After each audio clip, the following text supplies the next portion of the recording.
మనం అన్ని రకాల గుండ్లకి వెళ్ళి భక్తి చేస్తాం కదా సార్, మరి ఇది ఏ రకమైన భక్తి అంటారు? సత్సాహే ఇప్పుడమ్మా మనం గుడికి వెళ్ళి భక్తి చేస్తున్నాం. ఏదో ఒక గుడికి వెళ్ళి ఏదో బ్రహ్మ విష్ణు మహేశ్వరుని భక్తి చేస్తున్నాం. ఇందులో కూడా మనం ఆ దేవుడినే భక్తి చేస్తాం. ఇందాక మీకు నేను చెప్పాను మంత్రాలు ఎలా ఉచ్చరించాలని చెప్పేసి. మనకెవరు బ్రహ్మ విష్ణు మహేశ్వర దుర్గాదేవి గణేష్ వీళ్ళు భక్తి చేస్తాం. మనం వాళ్ళు చేసే విధానం ఇందులో చెప్పబడి ఉంది. ఎలా చెప్పబడి ఉందంటే ఒక కరెక్ట్ బుక్ ఉంటుంది, చదవడానికి ఒక కరెక్ట్ బుక్ ఉంటుంది. ఆ బుక్ కరెక్ట్గా చదివితే పాస్ అవుతాం. వేరే బుక్ సరిగ్గా ఉండదు.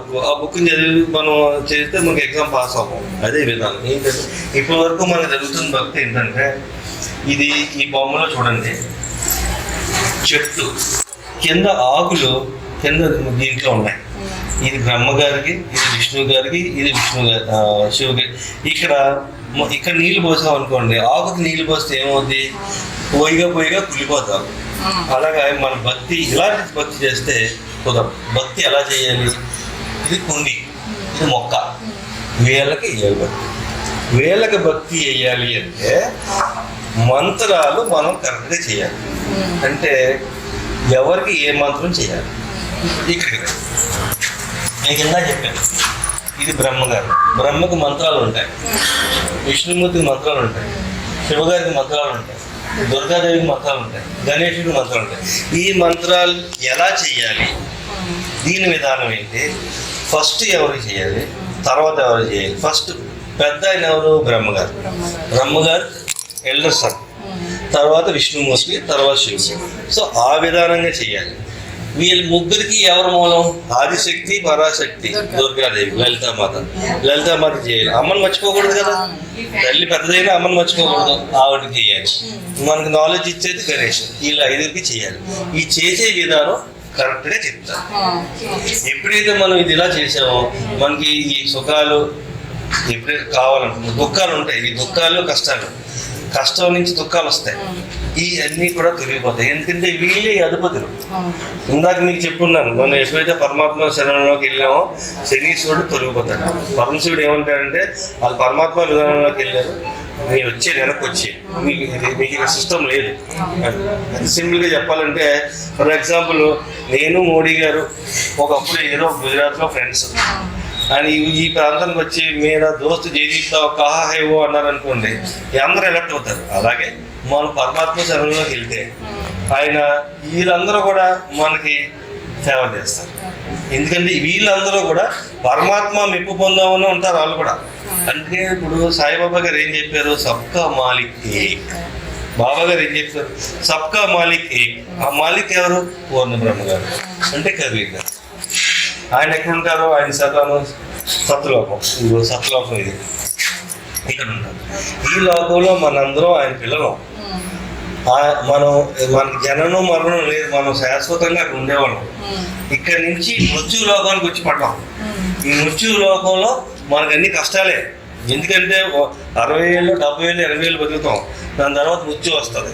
మృత్యు కూడా సులువుగా రాదు. ముందు ఆరోగ్యం పాడవుద్ది, తర్వాత హాస్పిటల్ పాలవుతాం, ఉన్న డబ్బంతా ఖర్చు అవుద్ది, తర్వాత వెళ్ళిపోతాం. ఈ మృత్యు మనకి ఎప్పుడైతే ఇది టోటల్గా మోక్ష మార్గం. ఇందాక నేను చెప్పాను, మానవ జన్మ మనకి ఇచ్చిందే మోక్షం కోసం.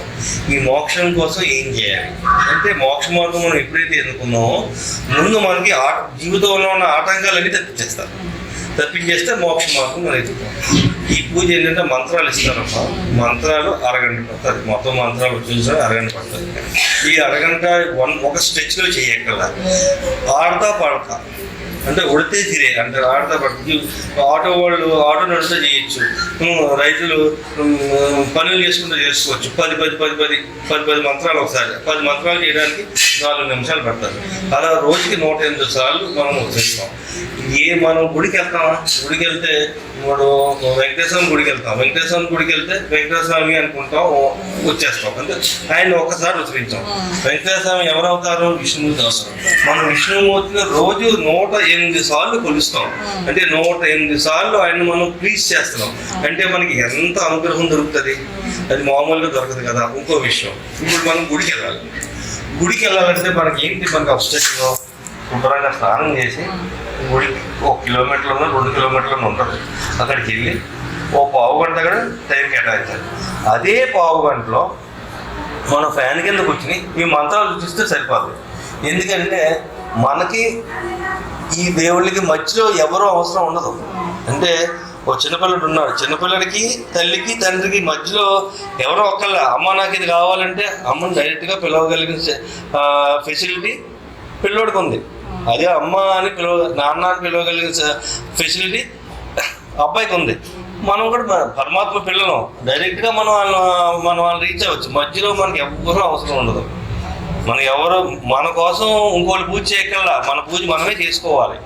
మనం ఎగ్జాంపుల్ మా నాన్నగారు డాక్టర్, నేను ఏదో చదివాను, నా సంగతి నేను చేసుకుంటే కానీ నేను పాస్ అవ్వను. మా నాన్నగారు డాక్టర్ కదండి, నేను పాస్ అవ్వను కదా. నేను ఏదో చదివితే నేను పాస్ అవుతాను.